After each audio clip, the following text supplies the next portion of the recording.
Hay varios mensajes desde temprano, se ve que ya previendo cuál iba a ser el temario de esta mesa hoy, que estaban expectantes para que empezara la tertulia más política de todas, como siempre solemos decir. Así que vamos a darle la bienvenida, vamos a saludar a quienes nos acompañan hoy. Antonio Mercader. Buenos días, buenos días. Carlos Ramela. Buen día, ¿qué tal? Oir Sartú. Buen día. Y Esteban Valenti. Buenos días. Y el tema está cantado, ¿no? Obviamente tiene que ver con lo que dijo el presidente José Mujica ayer, quien reconoció que el gobierno sufre un desgaste y que existen diferencias entre sus integrantes, aunque aseguró que no hay ningún cambio de rumbo. Mujica convocó ayer de urgencia a un Consejo de Ministros después de las diferencias públicas surgidas en el oficialismo a raíz del fallo de la Suprema Corte de Justicia, que declaró inconstitucionales los artículos 1 y 2 de la ley que crea el ISIR, el impuesto a la concentración de inmuebles rurales. En una conferencia de prensa, o más bien en una salida a los medios posterior al encuentro, el mandatario se refirió a las distintas posiciones que existen dentro del Ejecutivo. Sin embargo, dijo que no hay ningún cambio de carácter esencial, hay la necesidad de emparchar el alma y querernos un poco más entre los compañeros. Algunas de las frases que se destacaron en la locución del presidente ayer. Bueno, ¿cómo abordamos este pequeño tema que tenemos para hoy? ¿Ves tú? ¿Eres tú? Carlos. Yo creo que en primera instancia estos sucesos de estos días y sobre todo la conferencia del presidente Mujica de anoche lauda definitivamente una discusión que existía en el país hace mucho tiempo y que existía fundamentalmente en esta misma mesa. Más de una vez nosotros marcamos que en el gobierno había dos equipos económicos, que había discrepancias de fondos, que había un relacionamiento que estaba muy lejos de ser fraternal, solidario, de compañeros, y se nos acusó de ser traidores a la patria, de querer perjudicar al país, de hacer oposición por oposición y demás, y demás, y demás. Bueno, ahora ha quedado eso absolutamente confirmado.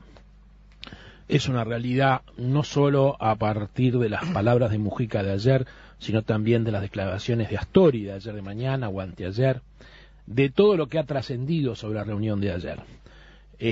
Lejos estamos de un matiz de diferencia dentro de un partido político, sino estamos dentro de un salvaje enfrentamiento al que el presidente, que paradójicamente fue el que siempre alimentó esos enfrentamientos y le dio bríos, ahora sale aparentemente a poner paños tibios. La cosa no está saldada. Hace un rato en esta misma emisora Agassi hablaba de que los ministros son meros secretarios, que el único elegido es el presidente, que lo que es el equipo económico no está integrado solo por el Ministerio de Economía, sino también por Planeamiento, Banco Central y otras cosas, y se refirió a algunos ministros que se creen reyesuelos, creo que uso la palabra. O sea, los mensajes duros y nada fraternos siguen circulando por el país con total realidad. Esta circunstancia que haya dos equipos económicos, nosotros la marcamos siempre, no simplemente por marcar una contradicción dentro del gobierno, que hay varias, sino por marcar algo que es realmente preocupante, porque el equipo económico, más allá que está integrado por el Ministerio de Economía, Planeamiento y demás, es un área muy sensible de la política de un país. Todo lo que tiene que ver con el clima de inversiones, todo lo que tiene que ver con la confianza que el país despierte, en buena medida, sobre todo con gobiernos progresistas que están haciendo sus primeras experiencias y que tienen una historia de discursos muy radicales, es fundamental. Agassi decía, el presidente es Mujica y nadie más, pero yo me recuerdo que en la campaña electoral, tanto como en la de Vázquez como en la de Mujica, parte de los acuerdos para hacer la fórmula y parte de los mensajes para afuera era que la conducción económica iba a estar en manos del equipo de Astori. O sea, ¿por qué se dijo eso si eso entonces no es verdad? ¿Por qué se dijo eso si eso no es lo que corresponde aceptar hoy? Se dijo porque era la forma para ganar, era la forma para atraer votos, era la forma para no correr las inversiones. El presidente lo reiteró en los famosos Conrad I y Conrad II, que ya han quedado para la historia porque de su contenido poco queda sobre la mesa. Pero entonces, como una primera intervención, porque después me gustaría en las siguientes ocuparme de lo que es el ISIR, de su fundamento, de esta realidad muy preocupante de que hay un sector del gobierno, no todo, que continúa creando documentos o leyes inconstitucionales, con un desprecio significativo por la Constitución y por el Estado de Derecho, que se puede resumir en la frase de Laurier cuando habló del tema del ministro Venegas. Parece que hay algún problemita burocrático, o sea, la Constitución es burocracia, no es Constitución. Entonces, eso lo veremos después, pero ahora, como punto final de este primer análisis, bueno, hay un enfrentamiento profundo, el enfrentamiento es real, no sabemos hasta dónde tenemos este equipo económico o no, y evidentemente una de las promesas electorales de Mujica, una más, se está desvirtuando. Bueno, si yo tomara simplemente la réplica siempre un poco burda, ¿no?, que hace Ramela diciendo que fueron acusados, me metería en un terreno y podría decir, por ejemplo, que me bastaría estudiar la historia de las fratricidas confrontaciones del Partido Colorado para sacar alguna lección de lo mal que este tipo de cosas le hacen al país. Pero no lo voy a hacer, digo, hay un tema demasiado importante. Acá hay un problema de forma y hay un problema de contenido. Hay compañeros respetuosos, lo escuché a Agassi con mucho respeto, que maneja más muy bien los temas, pero se dedica a las formas, a los contenidos habla poco. Al tema de fondo habla poco. Y en el tema de las formas es bastante, digamos, formal también, no le da contenido político en una fuerza política donde su presidente reiteradamente ha hablado de los temas políticos. Acá el problema no es si hay uno o dos equipos económicos. Acá ha habido una línea económica y una política económica durante los 8 años de gobierno. Hay que analizar, para la vida de los uruguayos, para la marcha del país, para la marcha de la economía, ¿cómo ha ido? Bueno, yo tengo debe haber 20.000 balances. Yo tengo un balance. Es un balance que es esencialmente positivo, esencialmente los datos lo demuestran, y por lo tanto, en un momento donde aparecen problemas nuevos, derivados, también lo podemos discutir de los vientos de cola que se terminaron, la situación regional, hoy dieron el aumento en Brasil del 1.6 del PBI, ya no estamos en los crecimientos chinos, el único país que va a andar el 4% de todo el Mercosur es el Uruguay, etcétera. Pero hay una realidad, para poder manejar la economía, no es un problema de formalidades o de acuerdos políticos durante la campaña electoral. Es un problema de que no se puede hacer desde los bolazos, no se puede hacer desde la circulación, porque además, ¿qué hay? De toda esa hojarasca de la cual aparecen en los diarios catarata, impuesto al plasma, impuesto a tal cosa, y aumento de tal cosa, en realidad lo único que se concretó es el ISIR. En ese ISIR yo creo que si hay una demostración de respeto al espíritu frente amplista y al espíritu institucional, porque corresponde, antes que ser frente amplista, cuando estás en el gobierno, sos parte de una institución. Fue la que tuvo el Frente Libre Sereño y su ministro, lo recordaba Agassi de que fue a defender, está muy bien, se hizo muy bien. Acá el problema es que no es el ISIR es sumado a que ahora corren bola de todo tipo. ¿Por qué? Corren bola de todo tipo solamente por razones de reorganización económica, no, corren bola porque también está el tema de la disputa interna, de espacios internos. Y eso no se puede poner, porque si empezamos ahora en ese plano, y eso es lo que pesa, y yo me veo mucho más confrontado, no tanto con el MPP orgánico, con el cual incluso los ministros ayer tuvieron una actuación muy medida en el Consejo de Ministros, o las declaraciones de Mujica, que yo ya no lo ubico porque creo que él ha salido de lo que es el MPP tradicional, que con otro grupo de gente que está buscando un espacio político desesperadamente, y además se disputa, y eso es lo gravísimo, el público del MPP, entonces tiene que chocar con el FLS. ¿Y quién es ese grupo? Ese grupo que viene del Palacio, piensa en el Palacio, son todos altos funcionarios, porque no veo parlamentarios en esto, y yo creo que eso es muy peligroso, porque además, lo único que hay son bolazos. Si hubiera sido solo el ISIR, yo creo que hubiera pasado el rechazo del ISIR sin pena ni gloria, más bien técnicamente que de otra manera. El problema es que el ISIR se suma a la reunión del 28 de diciembre de economía, donde se habla genéricamente de que se están estudiando cambios impositivos de todo tipo, que está bien, pero planteen la economía, que en el concepto general los elabore, y después se discute como se hizo con la reforma fiscal que se estuvo discutiendo, y se cambió, porque es falso.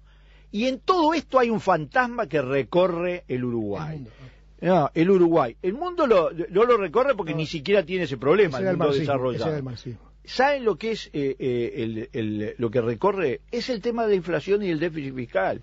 Y un ministerio que no tenga la capacidad ante la sociedad, dentro del gobierno, porque también hay que tener peso dentro del gobierno para controlar el gasto público, para no hacer ajustes del lado de las políticas sociales y hacerla así del lado del gasto de la estructura del Estado. Bueno, la palabra crisis está en los medios, hay noticias, hay quien dice terminó la hegemonía astorista en economía, el presidente dice vamos a emparchar el alma, reúne al gabinete, los ministros Brenta y Olesker, bueno, le han pegado bastante duro al equipo económico, Sendik también hizo lo suyo para pegarle al equipo económico.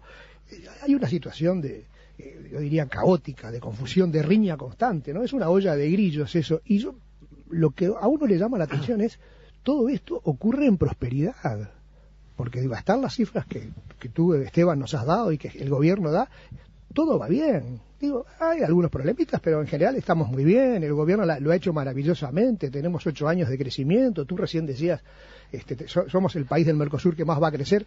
En ese contexto de prosperidad, de viento de cola, donde todos son ventajas, donde la coyuntura internacional lo favorece, en ese contexto tenemos esta brutal pelea, que como tú insinúas, Esteban, es más una pelea por posiciones electorales que por otra cosa.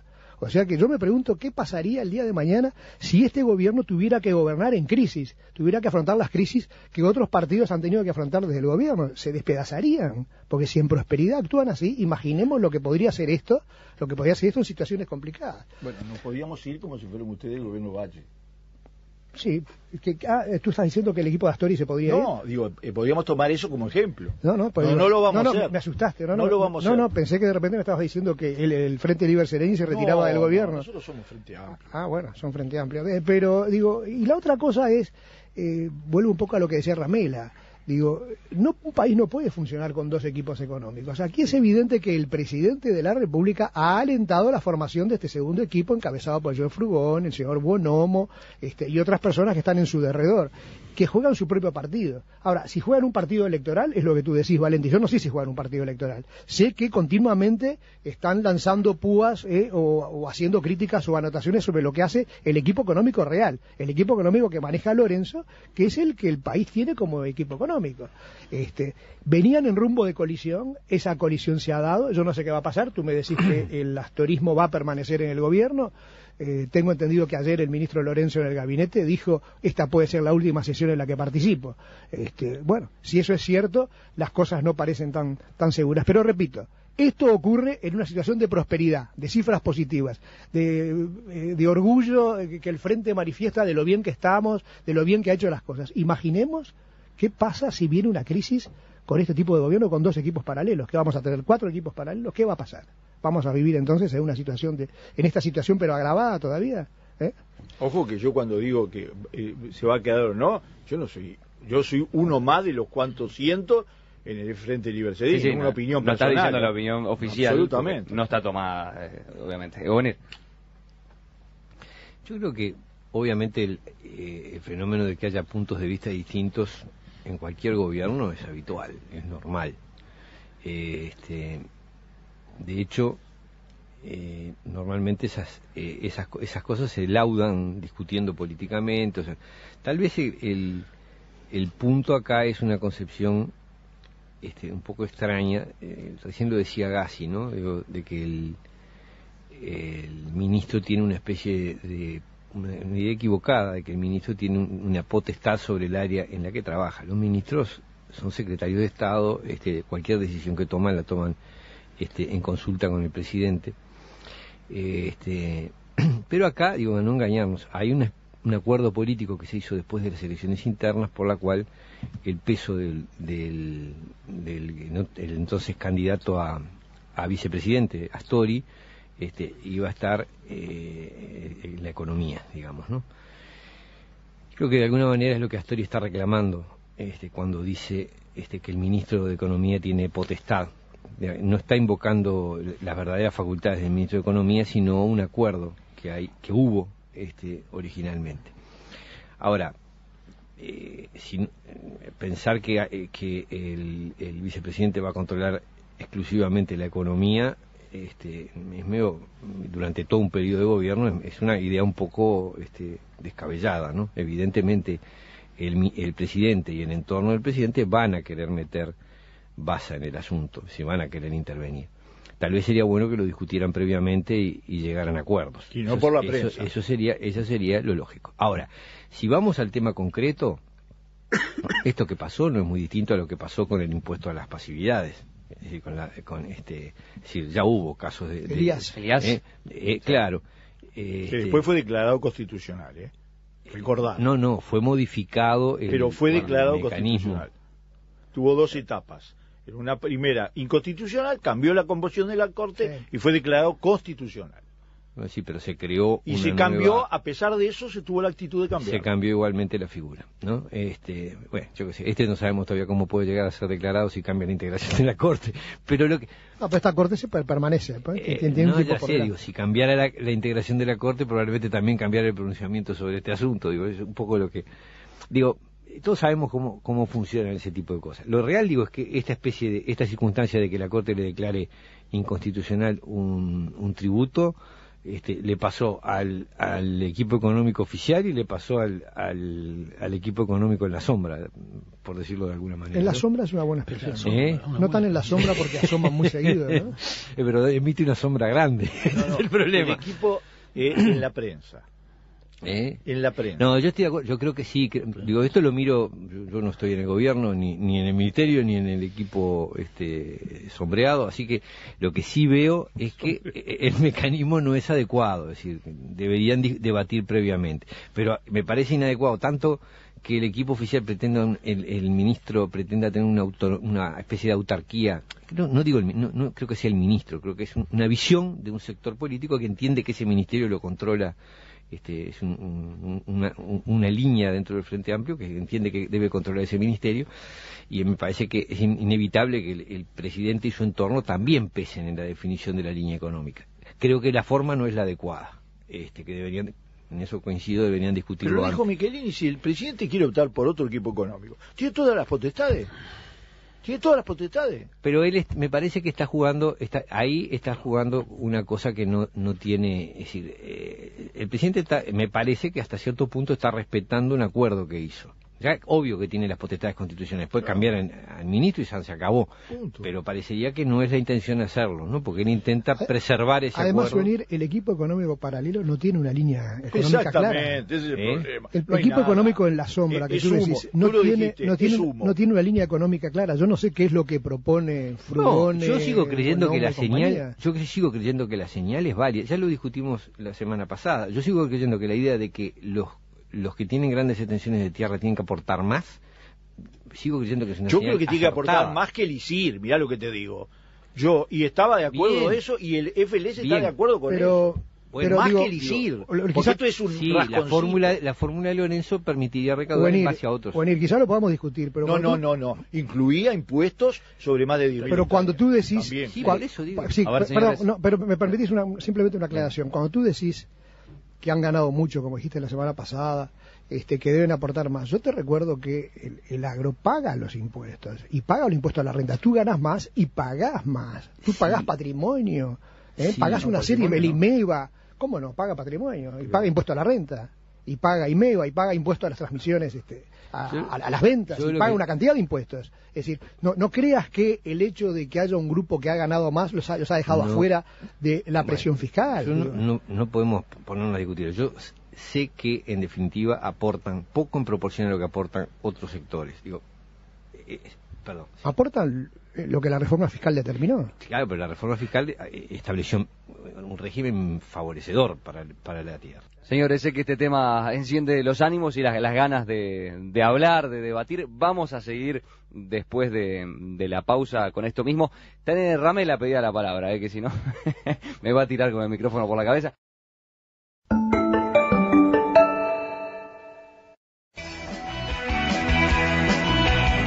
Y pese al corte no cambiamos de tema, obviamente vamos a seguir discutiendo esto que comentábamos en el primer tramo, las declaraciones del presidente José Mujica de ayer.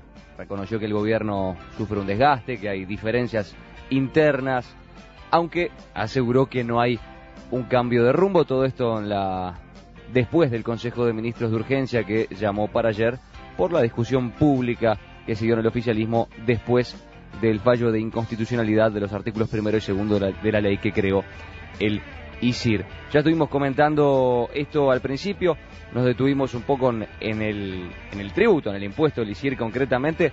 ¿Por dónde seguimos abordando este tema, Carlos? No, yo creo que el primer aspecto de los dos equipos económicos, uno en la sombra y demás, ha quedado acreditado. La preocupación general porque no se sabe quién va a ser quien mande en el Ministerio de Economía y ni siquiera quién lo ocupe en el futuro también. Creo que decir que el segundo o el primero, no sabe cuál es un equipo económico de la prensa, salvo que Astori sea la prensa porque fue el primero que lo dijo y lo reconoció ayer.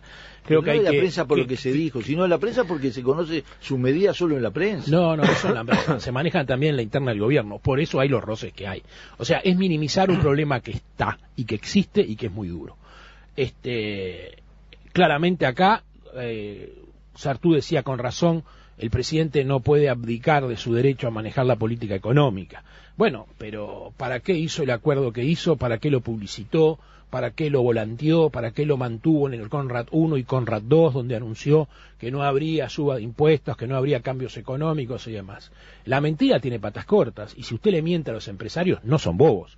No se van a creer las mentiras por más linda cara que ponga Mujica. Pero al margen de este tema, el ISIR permite un análisis en otros campos. El primero es que se vuelve a reiterar una situación inconveniente de que el Parlamento uruguayo aprueba leyes inconstitucionales. No es la primera. Pasó ya con la reforma del proceso laboral en su momento, pasó con el RPF a los jubilados, va a pasar dentro de unas semanas con la ley de caducidad, pasa con esta ley. Esto es simplemente consecuencia de que en el Frente Amplio no saben de derecho y no saben redactar leyes. Yo creo que es algo más profundo realmente. Hay dentro del gobierno, como decía hoy, un sector que no cree en la Constitución de la República, no cree en el Estado de Derecho, le parece que todo lo que es, digamos, normativa superior es una molestia, es una burocracia, es un peso que hay que soportar y hay que driblear de la mejor manera que se pueda. Es la posición de Mujica, sin ir más lejos, siempre lo ha dicho. Entonces, no llama la atención esa realidad, pero es muy peligrosa, porque es un país donde nos estamos acostumbrando, en estos temas y en otros, a que la Constitución no existe. O sea, lo político, el fin, yo quiero recaudar más. Y entonces la Constitución tengo que desarmarla, cambiarla, forzarla, violarla, hacer lo que pueda para recaudar más. Es la teoría de Mujica, es una teoría preocupante, porque cuando uno la traslada a los otros puntos, que es separación de poderes, libertad de prensa, libertad de los medios y demás, y se razona igual, se advierte claramente, más allá que se niegue, el riesgo que tiene hoy la democracia uruguaya. El otro punto a considerar del ISIR es, digamos, su esencia. ¿Es un impuesto justo o no es un impuesto justo? Yo acepto que se discuta. Yo en mi opinión creo que no habría que gravar más por bonanzas circunstanciales y eventualmente hay que ver qué pasa. Hoy por hoy la tierra vale mucho, pero los costos han subido muchos y hay informes, no de la oposición política, sino del propio gobierno y de institutos muy serios que demuestran que los márgenes de rentabilidad, salvo en el negocio agrícola, están muy disminuidos. Pero lo que me pareció muy original, porque yo puedo entender que se grave más a quien tiene un patrimonio muy importante o a quien gana mucha renta. Lo que me pareció muy original es la teoría de Agassi del día de hoy, que sostiene, cosa que yo no escuchaba hablar hace muchos años, que los emprendimientos familiares, donde trabaja el marido, la mujer y los dos hijos, son mucho más eficientes que las grandes empresas agropecuarias. Me extraña porque entonces yo vivo en un país de opereta. Yo cuando salgo para el interior, recorro la campaña, veo esas grandes máquinas, esas cosechadoras enormes, sembradoras enormes, los equipos de riego. Cuando veo esas empresas que han introducido capital, tecnología y eficiencia brutal al país, estoy soñando, estoy viendo un país de mentira. O sea, que hoy se siga creyendo, por quien es legislador y en su momento fue ministro de Economía, Ganadería, que la economía familiar, la pequeña economía familiar, es más eficiente. Que a mí me digan que tiene que existir esa economía familiar, que tiene que existir el pequeño productor por un problema de erradicación o de justicia social o de lo que quieran invocar, puede ser. Pero que me digan que el sumum de la eficiencia agropecuaria está en manos de ese pequeño productor familiar que por algo se funde, por algo no puede invertir y por algo está atrasada y estuvo atrasada durante años. El adelanto lo trajeron las grandes empresas, nos guste o no nos guste. Bueno, habrá que grabarlas más, habrá que pedirles más aportes, habrá que regularlas. pero decir que son menos eficientes que el productor local familiar de 100 hectáreas me parece que es una tomada de pelo. Yo volviendo al tema de la crisis entre los dos equipos económicos y esta crisis que se ha planteado y que ayer llevó a un debate muy duro, muy áspero en el Consejo de Ministros, yo diría que en la génesis de esta crisis, en esto que se ha llegado, a lo que se ha llegado en estos días, está incidiendo también la situación. Es decir, creo que uno de los detonantes fue el caso Pluna, donde se le ha tratado de adjudicar toda la culpa al equipo económico, por lo menos al ministro Lorenzo, a Caloya, etcétera, etcétera. Cuando en realidad sabemos que las culpas probablemente fueron compartidas, incluso por el propio presidente de la República. Pero además lo que me parece que también está alimentando esta crisis con el equipo económico oficial es que hay surgen los primeros datos que indican riesgo, las primeras luces amarillas que se encienden, y eso ha llevado a cuestionamientos. Es decir, cuando el déficit fiscal está llegando a un 3% del Producto Bruto, cuando visiblemente el dólar está rezagado con relación a nuestros vecinos en particular, el dólar está en 19, y el poder adquisitivo de nuestra moneda frente a Brasil y frente a Argentina ya es superior a lo que ha venido siendo en los últimos años.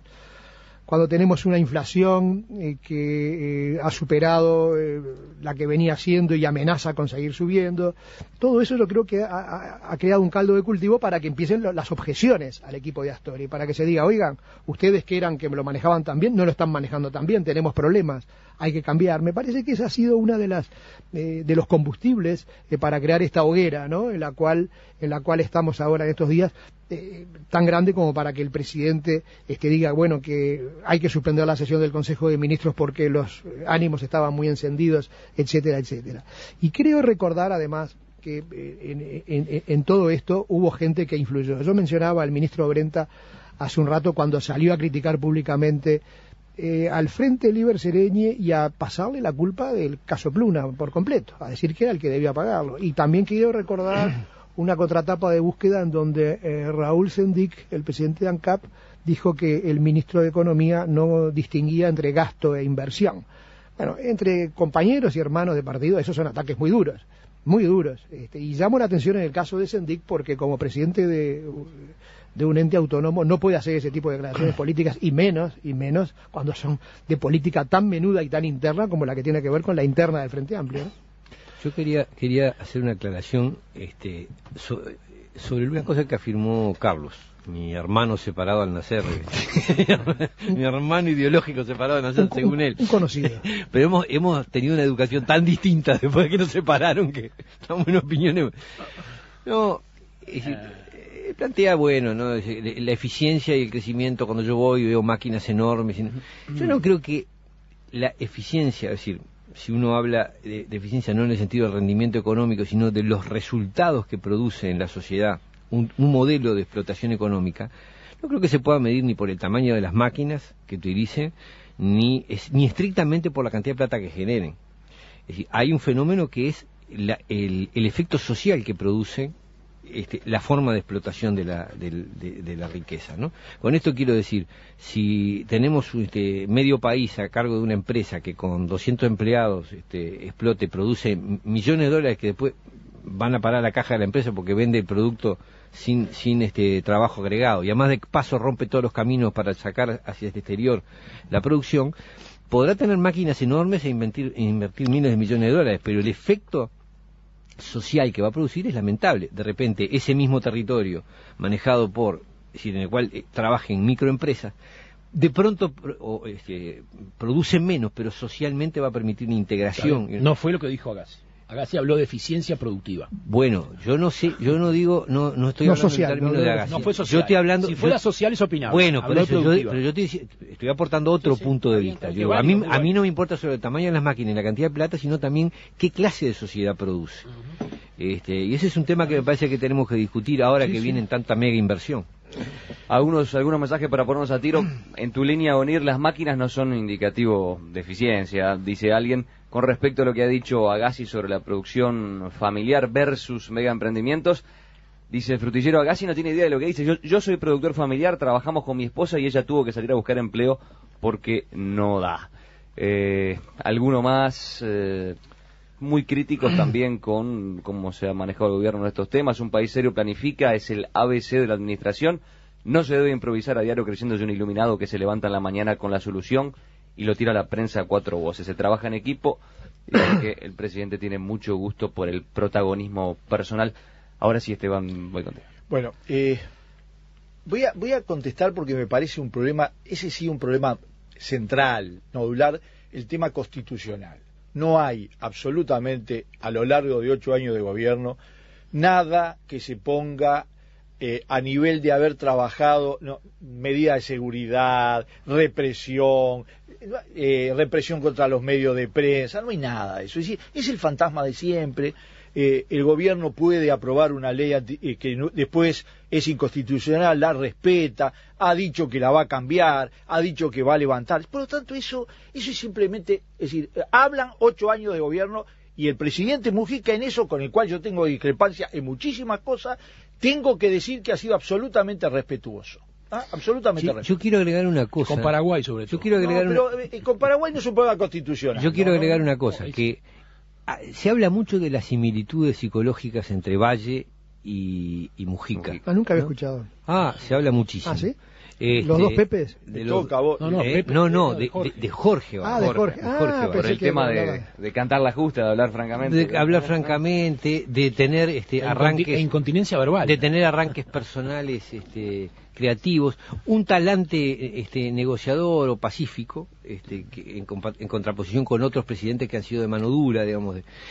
Yo digo, acá hay una cosa que es verdad y que también vale para el gobierno de Valle, de alguna forma, y es que no ha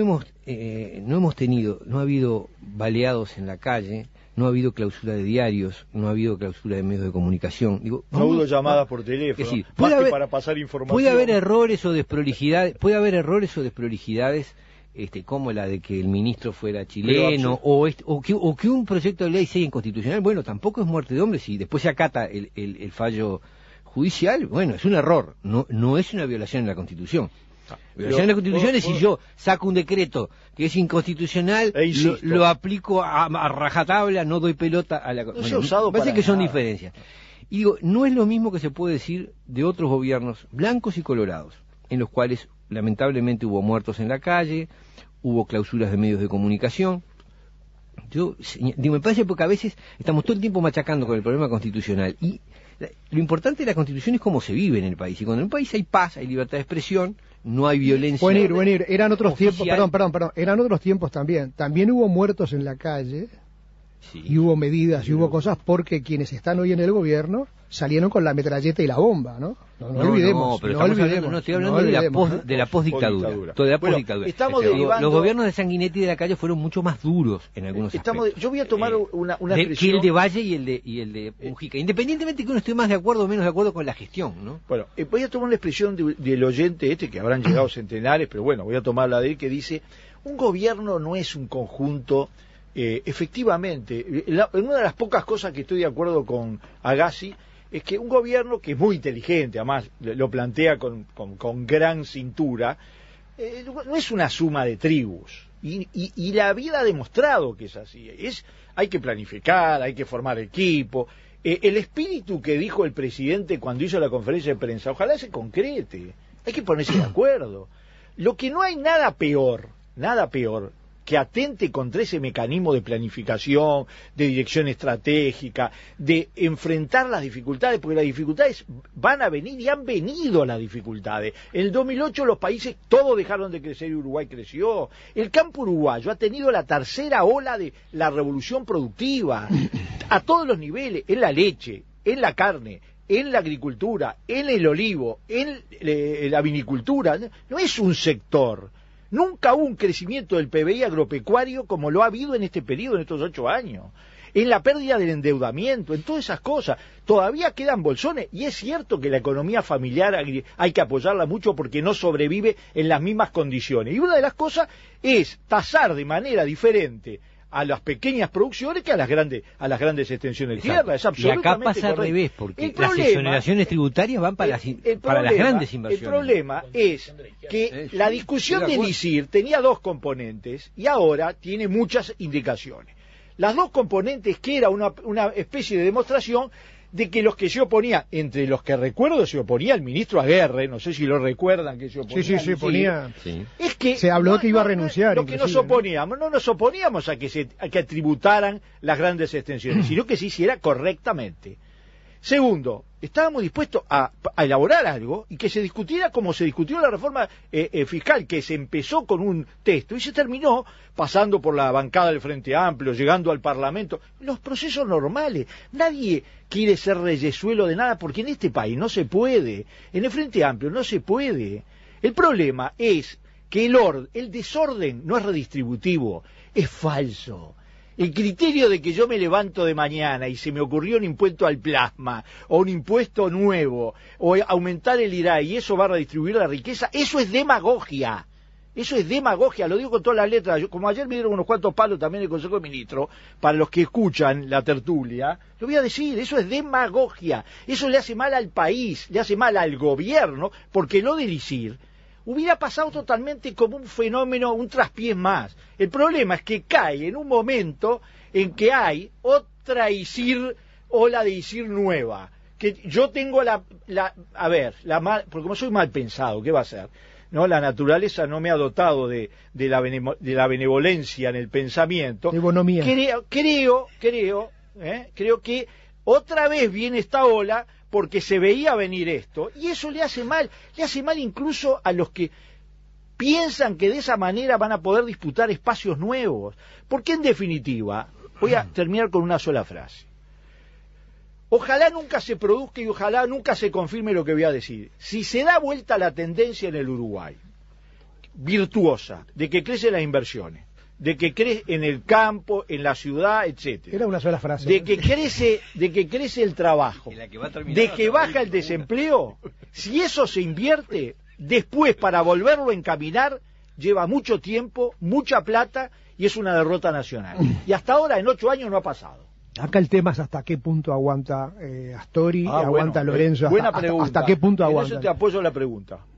No, y en qué condiciones aguantan, ¿no? Porque decorado no vamos a hacer, eso lo dijo Astori. Lo de Astori. Decorado no vamos a hacer. La historia política de Astori, que yo recuerdo, incluso el año 2000 para acá, en temas fundamentales, fue dar una opinión sensata, razonable y ponderada en muchos temas, pero finalmente terminar acompañando las posiciones extremas y equivocadas del frente. Y bueno, el caso por disciplina partidaria, perdóname, Ernesto, por disciplina partidaria votó mucha cosa. En el caso del ISIR, perdóname, en el caso del ISIR, el astorismo planteó muchos reparos, pero sin embargo lo votó por disciplina. Y bueno, pero estaban en contra, pero igual lo votaron. Porque en realidad vamos al 2002, ¿sabes lo que era? Cuando el problema de la ley para salvar el sistema financiero, en la redistribución de la riqueza y en la tributación de las grandes propiedades era nada. Bueno, pero igual lo votaron. Hubo temas muy grandes del 2000 acá. En el 2002 estuvo la ley famosa aquella por el sistema financiero. Astori pensaba de una manera, vino el verticalazo y votó en contra.